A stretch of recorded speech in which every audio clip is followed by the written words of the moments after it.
Bonjour tout le monde, bonjour aux abonnés de notre chaîne KB TV 243. Bienvenue, et si c'est pour la première fois, de nous suivre, n'hésitez pas de vous abonner, partager, commenter, et activer la cloche de notification pour ne pas rater aucun de nos prochains contenus. KB TV 243, votre chaîne d'information. Aujourd'hui nous avons 3 éléments qu'on va partager avec vous. Installez-vous confortablement pour suivre ces 3 éléments. On commence avec notre premier élément. Le président de la République démocratique du Congo, Félix Tshisekedi, a nommé un nouveau gouvernement composé de 54 membres. Le poste de ministre des Sports a été confié à Didier Budimbu, ancien ministre des Hydrocarbures dans le gouvernement sortant. Maintenant le nouveau ministre de Sport et Loisirs demande au gouvernement congolais une somme d'argent de 700 millions de dollars pour réhabiliter le stade de Martyrs et le stade de 20 mai. Mais ce qui est incroyable, ces 2 stades ils étaient réhabilités il y a pas si longtemps. Pourquoi créer de faux problèmes pour détourner de l'argent de la population congolaise? On vous laisse suivre cette vidéo. 700 millions de dollars comme budget pour la rénovation du stade de Martyrs ainsi que celui de Tata Raphaël. Le monsieur que vous voyez au-dessus de moi, il s'appelle Didier Budimbu. Nous le connaissons tous puisqu'il a été le ministre dans le premier gouvernement Sama Lukonde, le gouvernement des Warriors Sama Lukonde 1 et 2. Il a été le ministre des Hydrocarbures. Comme tout le monde le sait, c'est les fils à maman, les chéris à maman. C'est-à-dire, c'est la poche directe de la première dame. Et voilà, le ministre, il vient d'entrer en fonction comme étant ministre de Sport et Loisirs. Et dès qu'il est entré en fonction, c'est 15 juin 2024, il va faire une descente de visite d'inspection, comme d'habitude. Et quand il descend au stade de Martyrs, et il descend aussi à Tata Raphaël et d'autres installations, et le ministre ressort et fait une demande de 700 millions de dollars pour rénover les stades de Martyrs de la Pentecôte, ainsi que celui du 20 mai. Il est à noter que le même stade qu'on veut rénover venait d'être rénové il n'y a pas 2 ans par l'ancien premier ministre, à savoir Kaboulou Mona Kaboulou. Si je me réfère à certains rapports de 2008, 2009, le dernier rapport de 2008, lorsque la FIFA avait demandé qu'il y ait un grand retouche, à cette époque-là, ça avait coûté 15 millions de dollars. Mais dans l'espace de 10 ans, je peux dire, ou comme on peut le dire, le montant n'a même pas doublé. Le montant, il est devenu 200 fois plus, de 15 millions à 700 millions de dollars. Mais, je sais pas si on va allouer seulement 500 ou 300 ou 400 millions. Mais en parlant de la rénovation, ils vont faire, c'est le même discours que ce que l'autre a fait. On va changer les tapis, on va mettre la peinture, on va faire ceci, on va faire cela. Mais pourquoi tout le monde, dès qu'il entre en fonction comme ministre des Sports, la première des choses, c'est rénover les stades? Qu'est-ce qui se cache devant cette histoire de rénover chaque fois les stades? Comment, dans l'espace de 5 ans, un stade peut être rénové à plus de 1 milliard de dollars? Un seul stade. Alors que ces stades-là, avec ces montants-là, on peut s'offrir encore d'autres meilleurs stades. Puisque, il faut noter que les sports en République démocratique du Congo, on l'a réduit seulement au football. On ne parle pas d'autres disciplines. Quand il s'agit de basketball, de volleyball, d'autres, on abandonne. Mais tout le monde s'accroche sur le football puisqu'il sait que c'est de là où on déverse beaucoup d'argent et tout ça et tout ça. Mais en réalité, moi, je pense que les erreurs du passé dont le chef a dit, on y est dedans, on y est plein dedans. Les erreurs du passé n'est rien d'autre à part une continuité des activités, une continuité de la façon d'agir. Je ne comprends pas et personne ne pourra m'expliquer comment ça fait-il que un stade qui a été rénové il y a de cela 2 ans, 2 ans, c'est en 2021 là. Aujourd'hui nous sommes en 2024. Avec le même montant, on va encore le rénover. Qu'est-ce qu'il y a eu? Il y a eu un tsunami qui s'est passé, il a emporté tout. Qu'est-ce qui s'est passé? Il y a eu des tornades, il y a eu la foudre, il y a eu les volcans, qu'on doit reconstruire les stades. Qu'est-ce que vous pensez? Est-ce que cette corruption elle ne porte pas le nom de son chef. Puisque, toutes les fois que Boudimbo s'est retrouvé dans des histoires louches, il n'a jamais été inquiété, il n'a jamais été dérangé. Alors, qui envoie Boudimbo faire des histoires? Boudimbo est devenu le garçon de course de tout ce qui est sale au profit de quelqu'un. Mais qui est derrière Boudimbo? Point d'interrogation. À vous de nous dire comment on a réduit le sport en RDC seulement au football et comment tout le monde doit seulement venir au stade de Martyrs pour rénover. L'autre, c'était 520 millions. Celui le gouvernement passé, c'était 520 millions. Et maintenant, celui-ci, c'est 700 millions. Et le gouvernement passé, je me rappelle que Congo,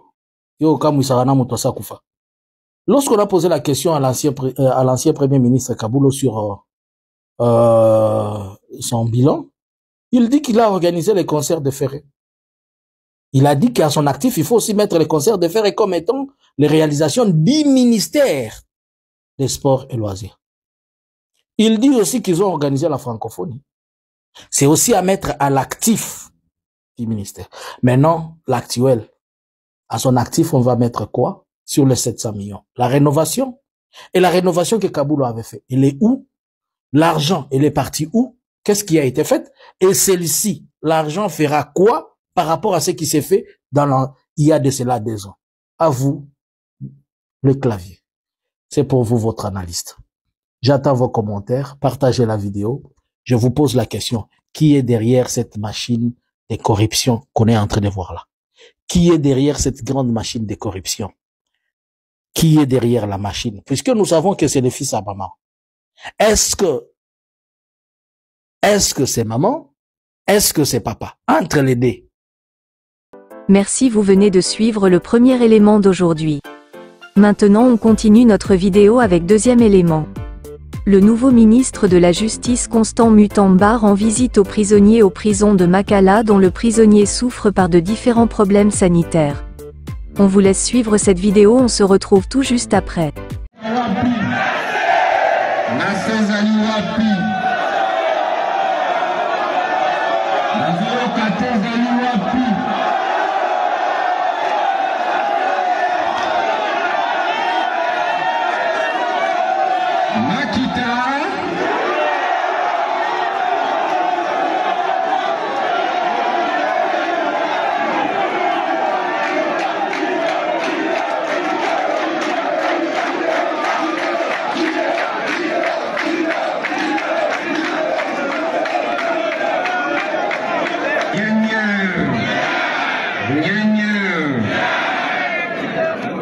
Alors, boyebete mokonzi ya mboka apesi biso ministère ya munene. Bote lelo nalobaki na ya mbangu namona nanu bandeko na ngai. Bote balobeli ngai ete ba condition ya détention et emprisonnement et ali mabe makasi. Bote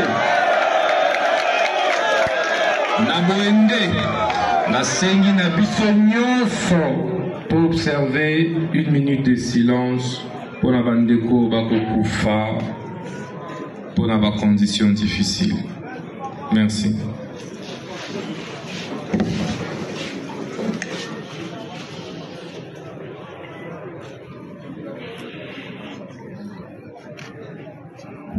Merci. Merci chers abonnés de notre chaîne pour la confiance. Mais si vous n'êtes pas encore abonné, n'hésitez pas de vous abonner, partager, commenter, et activer la cloche de notification pour ne pas rater aucun de nos prochains contenus. Maintenant notre dernier élément vous amène au Singapour. Nous vous amenons au Singapour pour voir le genre respecter les lois et la justice. Singapour est une cité-État très urbanisée d'Asie du Sud-Est, située à la pointe sud de la péninsule malaise entre la partie continentale de la Malaisie et l'Indonésie. La superficie totale de Singapour est de 714 km², avec 193 km de côte. Mais ce qui nous intéresse de plus, c'est l'ordre que l'État de Singapour a mis en place dans la vie de population et ses lois sont respectées. On vous laisse suivre cette vidéo. À Singapour, si tu jettes un déchet par terre, tu risques une grosse amende. Ça te coûtera 340 €. Et même si tu craches, tu auras une grosse amende.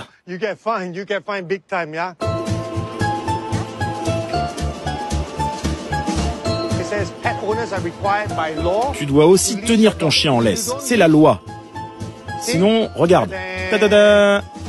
Tu peux avoir une amende de 3 500 € la première fois et 7 000 € la deuxième fois.